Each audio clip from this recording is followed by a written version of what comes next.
Ini Mbak Tika. Dia adalah seorang ibu rumah tangga dengan 3 anaknya yang masih kecil-kecil. Dan tepat di sebelah rumahnya tinggallah tetangga anjing nggak punya otak yang kalau nyetel lagu gede-gede sampai tengah malam. Setiap dentuman dari lagu tetangganya itu membuat hatinya semakin murka, dan murka. Hingga akhirnya dia berpikir untuk mengambil sebuah tindakan. Dia datengin lakinya yang budak mau kondo bin dajal dan menceritakan kasusnya pelan-pelan. Kita kan punya tetangga kita itu kayak nyetel lagu gede-gede tengah malam sampai akhirnya anak-anak kita, anak saya dan Anda, mereka tidak bisa tidur. Apa yang harus kita lakukan? Dan jawaban dari laki budak mau kondo bin dajal ini adalah, ya udahlah, biarin aja. Bener, itu baru budak mau kondo bin dajal. Mendengar perkataan demi perkataan lakinya itu membuat hati Mbak Tika semakin murka, dan murka. Karena merasa tidak didengar oleh suaminya dan merasa kayak bukan istrinya juga, dia bingung dia harus cerita sama siapa. Lalu dia berpikir, dan berpikir. Sampai akhirnya dia tahu siapa yang pasti mau dengerin cerita dia. Dia ambil HP dia buka aplikasi WhatsApp, dia tulis di statusnya begini. Kesian banget ya kamu Ade, susah tidur soalnya ada orang gila setel lagu keras-keras tengah malam. Tiba-tiba hati dia senang karena akhirnya ada yang dengerin cerita dia. Sejak saat itu, ngeluh di status WhatsApp jadi hobi utamanya Mbak Tika. Siapapun yang nyolotin di mata dia pasti udah pernah mampir di status WhatsApp dia, tidak pandang bulu. Teman anak dia habis main sama anak depan warung kok pulang-pulang kamu bisa ngomongin Cina. Aduh, mesti jaga betul-betul pergaulan anak kita nih. Saudara dia baru beli mobil langsung norak, biasalah orang kaya baru. Dan tetangga dia lagi. Mungkin dipikirnya depan rumah orang tuh tempat sampah kali ya. Enak tuh buang sembarangan depan rumah orang. Tanpa dia sadari, dia udah nyandu pak, udah kayak lagi makin narko-narko. Suatu hari dia dikejutkan oleh sebuah kejadian yang dia nggak pernah sangka-sangka bisa terjadi. Ketika dia lagi ngeliatin anaknya main depan rumah sama temennya, tiba-tiba emaknya datang. Udah yuk dek, jangan lama-lama main di sini.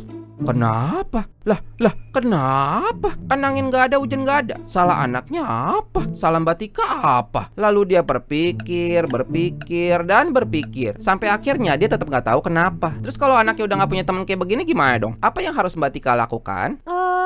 Nulis status WhatsApp. Bener, itu baru Mbak Tika yang kami semua kenal. Nggak apa-apa ya nak, sekalipun kamu dijauhin sama teman kamu, ingat tetap ada Allah yang selalu nemenin kamu. Dia bawa-bawa Allah untuk memvalidasi bahwa dia di pihak yang benar dan emak dari teman anaknya itu di pihak iblis. Di suatu malam tetangga kembali nyetel lagu gede-gede. Tapi kali ini ada yang beda, suaranya jauh lebih gede dibandingin yang kemarin-kemarin. Lah kenapa tuh? Bukannya udah disindir di status WhatsApp harusnya dia mikir ya? Kok malah makin kayak tetangganya? Hal itu membuat hati Mbak Tika murka, dan murka. Akhirnya dia datengin lakinya tapi nggak jadi pas ngeliat muka lakinya karena malas sudah tahu lakinya budak mau kondo bin dajal. Jadi satu-satunya hal yang bisa Mbak Tika lakukan untuk melawan itu adalah datengin tetangganya.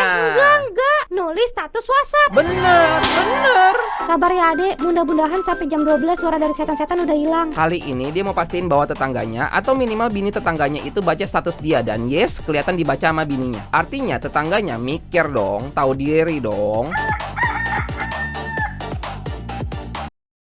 Pagi baru berhenti pak. Pertama kalinya dalam sejarah Mbak Tika tinggal di situ, si tetangga nyalain lagu sampai pagi. Kenapa ya? Disitulah Mbak Tika baru sadar bahwa sesungguhnya status WhatsApp dia cuma memperkeruh keadaan dia, cuma nambahin penyakit dalam hati dia, dan yang pasti nggak nyelesain masalah dia sama sekali. Dia sadar bahwa ternyata diri dia nggak penting-penting amat ada. Akhirnya Mbak Tika mau berubah. Kali ini dia mau ngambil tindakan yang tegas. Dia ngambil HP terus nulis status WhatsApp begini.